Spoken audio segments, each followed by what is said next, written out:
And brave song for Team Snowden, back in action, but geez, I think punters have got to be wary here. Horse number 15, barrier number 15, and the favourite. Yeah, and Winona Costa on board. We love Winona. We're on Team Winona like everyone else, but one win from the last 50. What do you do with this favourite?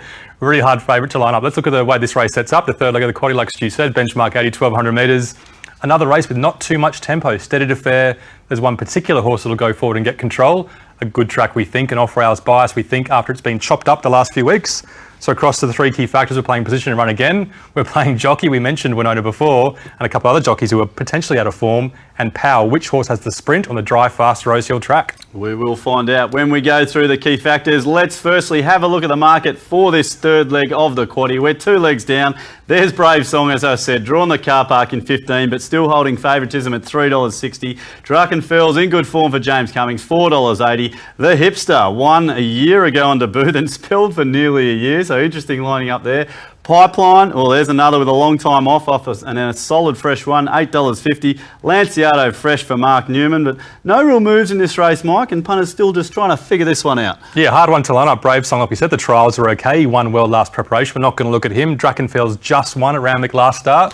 But we're going to look at the same track, same distance of Rosehill a couple of weeks ago, 1200 metres on a dry track, and a form race that we're not too sure about. Star Reflection just behind the pace in the blue. Pipeline first up after a long break. He's in the red and yellow running on out wider. Yeah, I was interested to see what Pipeline would do here. A little bit of a break now to second up. Always a question. You mentioned the shakiness. This is best guess they were chasing this day. Yes, good win, but had the red carpet all rolled out.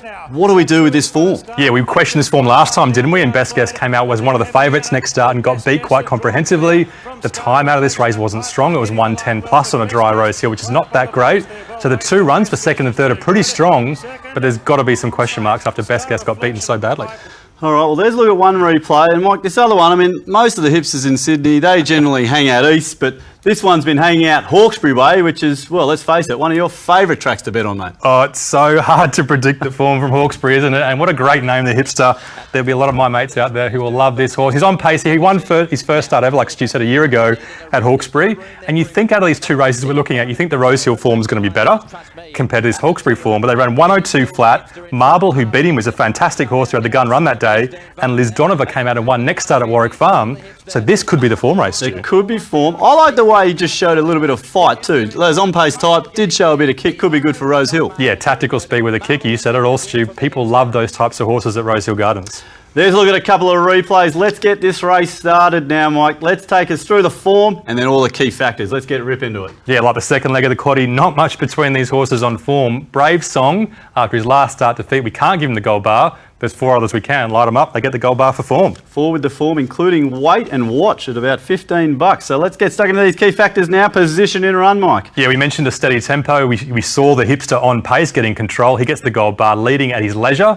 Weight and watch can go outside him first up, so gold bar for him as well. The Hipster and weight and watch as we come around the turn, and the jockey, an interesting key factor. We feel terrible doing this, don't we? But Winona Costa's won from her last 50, so she doesn't get the gold bar for Brave Song. A man of choice. The apprentice hasn't been winning too much lately.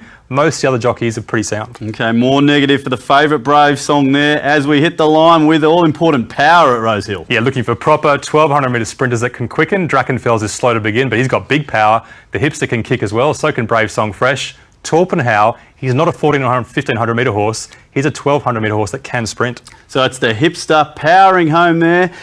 Drunkenfell's, Torpenhow, they're right there as well. But it's the Hipster, Mike. I can just see that power. You said it on the turn, a little bit of a ping. Drunkenfell's and Torpenhow there. But you've mentioned this a few times. I mean, we've talked about the favourite here. I mean, for the lay punters out there, is this the one to just have a lay, or are we going to back a few? How are we going to play this race? This seems all up in the air to me. Yeah, completely terrified of Brave Song. He's there. He looks like a lay, doesn't he? He looks like you want to press the red button and go way against him. But I'm not sure I will be, because he's first up and he could be back, so we'll keep an eye on him. But the Hipster's on top. The Hipster gets the lead. He gets control of a steady tempo. So he's the one for us. He's just a great each-way bet where you know he's going to get the right spot on the run. And Tim Martin, he trains at Rosehill, doesn't he? And Torpenhow, an underrated 1200 metre horse that trialled okay. We think he'll firm on Saturday. Okay, so it's the Hipster there in the third leg of the quaddie. Seems like an open leg to me.